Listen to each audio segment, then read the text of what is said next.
As we all know, the sea can be the source of terrible storms or summer escapes. Special correspondent Jared Bowen of GBH Boston explores how it has also inspired American art. It's part of our Canvas series. Painters throughout American history have always been drawn to the glittering, sun-dappled sea. They've been seduced by sumptuous sunsets, majestic masts, and still waters.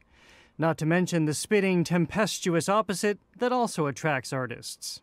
They wander the beach and they look out to sea, and it's an imaginative place, and so they think about how they can generate that kind of feeling in their paintings.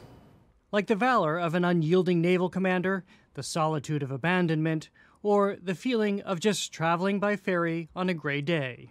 It's a very mundane scene, but it is steeped in sort of the maritime environment with the mist, with the thick air, but it isn't a grand story of a fabulous voyage that was world-changing in any respect.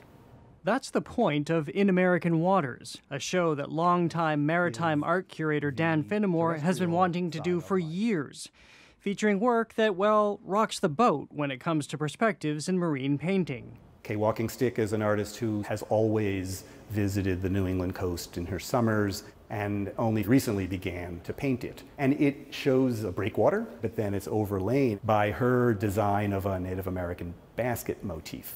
So she is simultaneously sort of looking at her own experience of the sea while also declaring this coastline as indigenous land.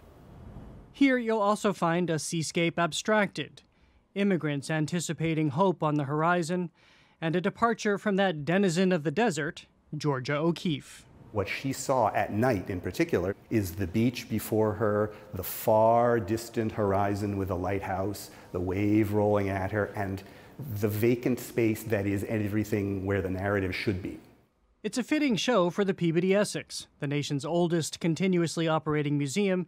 It was founded in Salem, Massachusetts in 1799. Just blocks away from what was then one of the world's most thriving ports. Today, in this exhibition, the romance of the sea often washes away, in Norman Lewis's roiling sense of the ocean's fury, and in this rare depiction of a slave ship. The ship Wanderer was chased by an anti-slaving squadron off the coast of Africa, but it arrived safely in South Carolina, and all of the survivors were dispersed throughout the landscape. The crew was brought up on charges, and they were all acquitted by a Charleston jury. I think it's this wonderful exploration of American identity through the lens of the sea. Sarah Chassie is one of the show's co-curators. Her specialty, portraits, where the sea floods the background, as it does in this Gilbert Stuart image of George Washington, painted as a gift for Alexander Hamilton, or in this painting of the Roman goddess Diana, by way of Maine. I'm just mesmerized by this portrait. It is definitely a mesmerizing portrait. It's also very mysterious. This is by the artist Marguerite Zorak. The rowboat is full of crustaceans, starfish, crabs, lobsters, sort of her bounty as Diana the Huntress. It's really interesting to see the woman artists whose works we've included, the ways that they are expanding the boundaries of what a maritime painting is and can be. This painting by Amy Sherald, who created First Lady Michelle Obama's official portrait, is about the Americanness of a sunny day at the beach. I think there's so many layers of complexity in terms of America's Black experiences with the beach and segregated beaches in the past, so it's just really, really poignant. And pointed, as we also find in the show's final work. It's by early 20th century artist Marsden Hartley, a Maine native who frequented the Peabody Essex Museum, and here renders the Maine coast at night.